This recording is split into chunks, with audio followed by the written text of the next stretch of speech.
The Whale's Song by Diane Sheldon, paintings by Gary Blythe.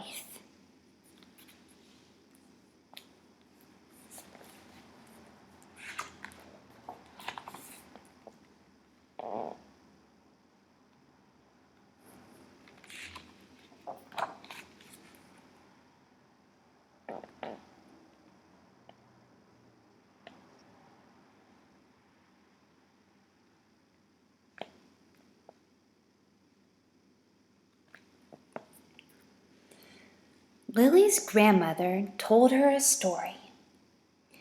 Once upon a time, she said, the ocean was filled with whales. They were as big as the hills. They were as peaceful as the moon. They were the most wondrous creatures you could ever imagine.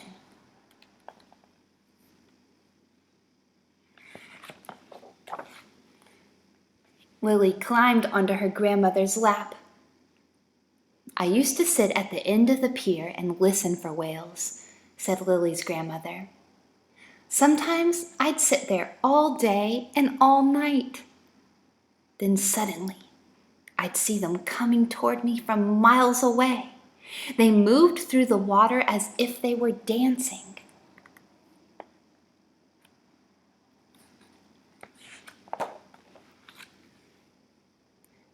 But why did they swim to you, Grandma? Asked Lily. How did they know you were there? Lily's grandmother smiled. Oh, you had to bring them something special. A perfect shell or a beautiful stone. And if they liked you, the whales would take your gift and give you something in return.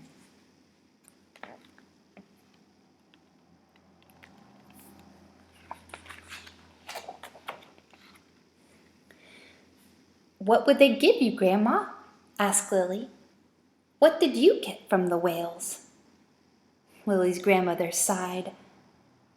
Once or twice, she whispered. Once or twice, I heard them sing.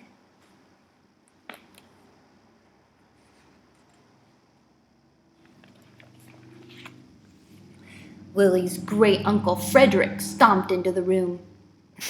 That's nothing but a silly old tale, he snapped. Whales were important for their meat, and for their bones, and for their blubber. If you have to tell Lily about whales, then tell her something useful. Don't fill her head with nonsense. Singing whales, indeed.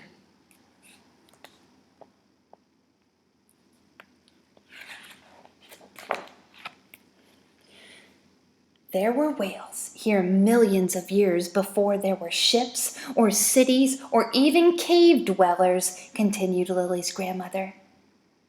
People used to say they were magical. People used to eat them and boil them for oil, grumbled Lily's great-uncle Frederick, and he stomped back out of the room.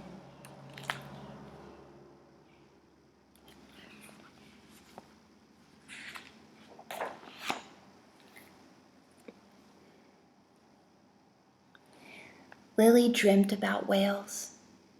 In her dreams, she saw them, as large as mountains and bluer than the sky. In her dreams, she heard them singing, their voices like the wind. In her dreams, they leapt from the water and called her name.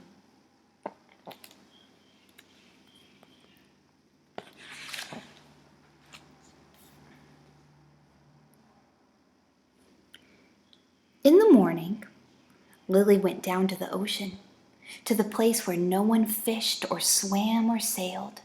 She walked to the end of the old pier. The water was empty and still.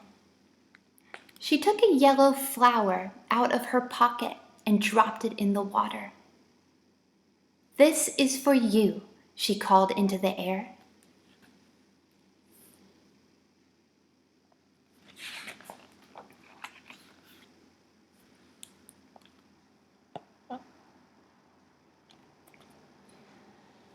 Lily sat at the end of the pier and waited. She waited all morning and all afternoon. Then As dusk began to fall, Uncle Frederick came down the hill after her. "Enough of this foolishness," he said. "Come on home. You can't be dreaming your life away."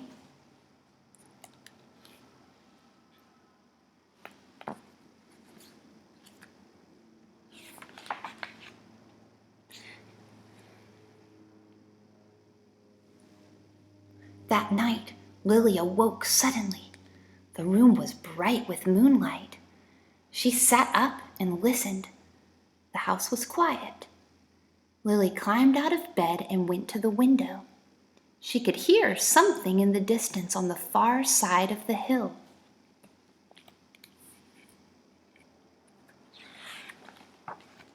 She raced outside and down to the shore. Her heart was pounding as she reached the sea. There, enormous in the ocean, were the whales. They leapt and jumped and spun across the moon. Their singing filled the night. Lily saw her yellow flower dancing on the spray.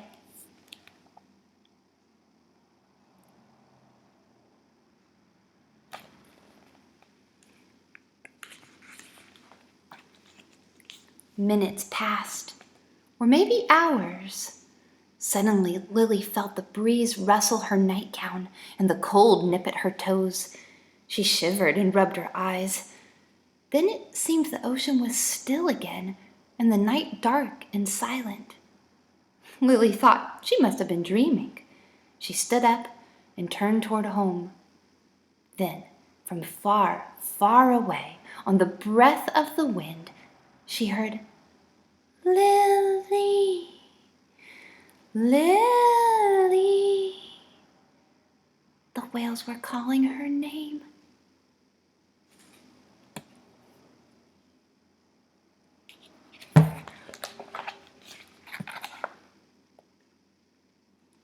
The end.